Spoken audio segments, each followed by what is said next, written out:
सांप के दांत सिर्फ शिकार को पकड़ने के लिए नहीं होते, बल्कि यह प्रकृति का बनाया हुआ एक बेहद सटीक बायोलॉजिकल हथियार है।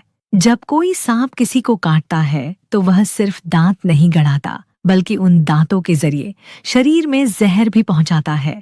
यह प्रक्रिया बिल्कुल एक जीवित इंजेक्शन की तरह काम करती है। लेकिन असली सवाल ये है कि यह जहर बनता कहाँ है।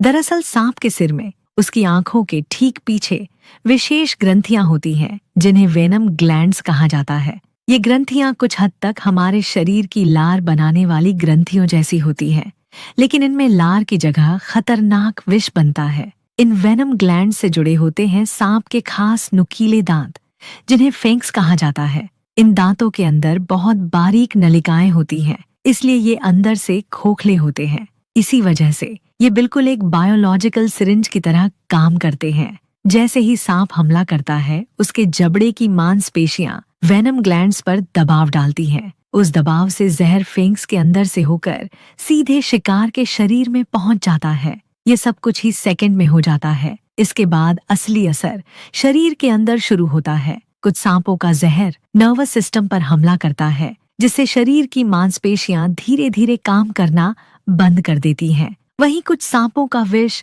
खून और टिश्यू को नुकसान पहुंचाता है, जिससे शरीर के अंदर गंभीर क्षति हो सकती है। इसी वजह से सांप का जहर शिकार को बहुत जल्दी कमजोर या पूरी तरह निष्क्रिय कर देता है। इसलिए अगली बार जब आप सांप के जहर के बारे में सुने तो समझिए कि यह सिर्फ जहर नहीं, बल्कि प्रकृति का बनाया हुआ एक बेहद खतरनाक और अनोखा हथियार है।